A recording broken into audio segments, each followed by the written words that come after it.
myself. I am Dr. Lizzie Sonia, working as assistant professor at King Khalid University at Saudi Arabia. We are in the digital world, we all know that. All of us are very much without our mobile, we just cannot live. So mobile phone addiction or abuse, or I can say it is misuse, is one of the forms of compulsive use of a mobile phone by youth across the world. And it's a new kind of health disorder in this category among the smartphone users. WhatsApp's addiction, abuse, or misuse is now challenging, and it is challenging health policy makers globally. And it is not just any youth. Of course, I have taken the nursing students because I am I'm a nurse and I'm teaching with the nursing students. So nursing students are also not spared from this. So nursing students are also affected by this high smartphone engagement. So the research problem which I have selected was a descriptive correlational study to assess the predictors of WhatsApp usage upon the academic performance among BSc nursing students at selected nursing college in Tamil Nadu in India. To support this study, I have taken there are several literature, just one I would like to share. This research, a similar type of research was conducted at Mysore Medical College, and they have identified 45.8% of students felt that they were unable to concentrate on their studies because of too much of usage of WhatsApp, and 33.3% also felt that it led to a lack of physical activities because all the time the adolescents are highly engaged, and 67.2% agreed that their social activity or social life has improved by using WhatsApp. Related to the objectives of my study, to assess the first objective was to assess the level of WhatsApp usage among the BSc nursing students, and to find out the association between the WhatsApp usage and academic performance among BSc nursing students, and also to identify the correlation between these two components variables.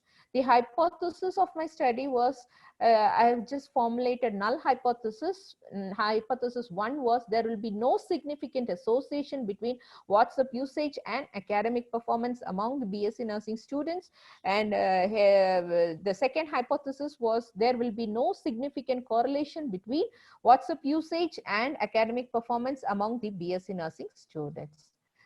Coming to the research methodology, what I have done in my study was the research approach was a survey approach. It was a descriptive, correlational, cross-sectional, correlative design. The accessible population was BSc nursing students. Target population was BSc nursing students of a particular college nursing in Tamil Nadu. And the sample was 195 nursing students which I have taken. The sampling technique was sampling technique. Data analysis was using descriptive and inferential data and statistics I have used using the tools. One was to identify the demographic variable trauma, a questionnaire on WhatsApp usage, pattern of WhatsApp usage, and finally a performer to assess the academic performance, data analysis, data collection and data analysis, and interpretation of the results. Coming to the results, what I have identified, table 1 will describe the frequency and percentage distribution of background characteristics of nursing students. You can see here in the study, around 60% of the nursing students were between 19 years. The previous instruction was English, around 68%, and the percentage of marks obtained in 12th standard was around 60% of the students have secured around first class, that is 61 to 74%. Okay, you can see the picture here, the figure. You can see a comparison of the present year academic performance and there you can see here 68%, okay, around secured for 60 to 74%. first class. Whereas in the present year, academic performance it has decreased significantly from 68% to 58%. Coming to the figure second, you can see percentage distribution of WhatsApp addiction scores among BSc nursing students. I have categorized as severe addiction, moderate addiction, mild addiction, and no addiction, whereas the major portion, around 58%, had moderate addiction. Severe was only 4%, and around 2% there was no addiction, whereas 41% had mild addiction. Okay, you can table 2 will describe the association between selected variables and WhatsApp usage among BSc nursing students. What you can see here, you can I have shown in the previous figure mild, moderate, severe, 3 categories of WhatsApp addiction, whereas here you can see less than 20 years and above 20 years, you can see higher addiction. Higher the age, higher addiction, moderate and severe addiction. And when you compare between male and female, you see that male higher 41% addiction when compared to that of females. And you can see the chi-square value, it was 0.235, which was significant. It showed some amount of significant at p less than 0.001%.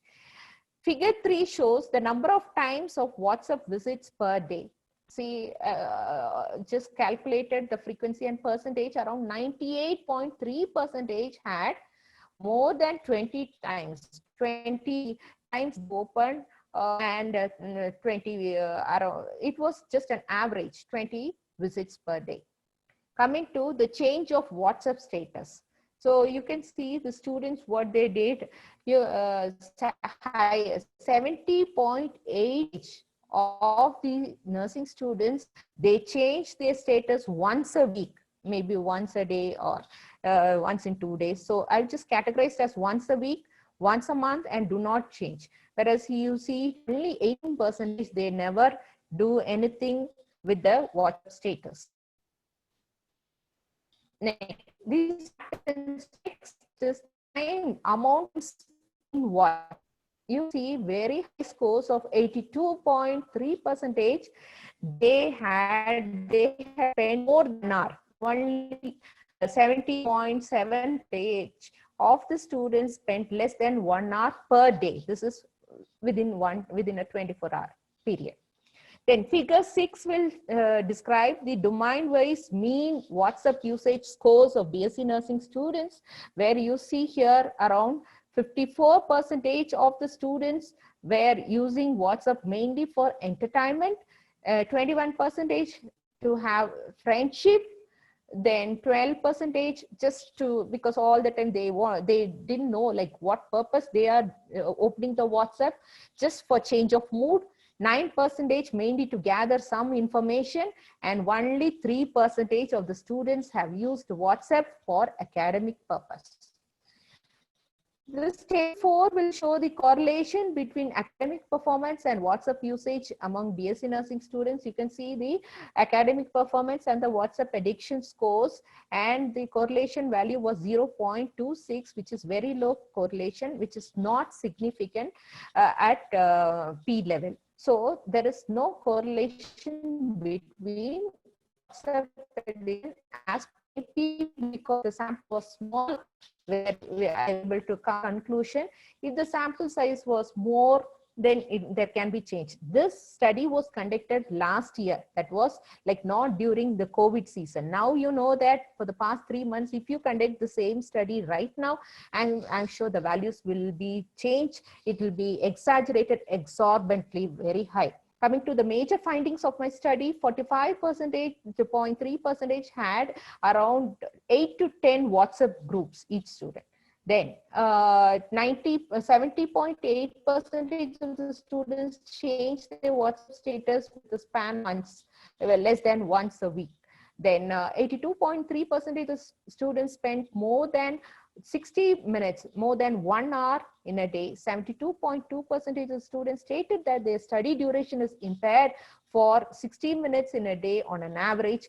And 32.9% of the students agreed that their academic performance reduced once when they started using WhatsApp.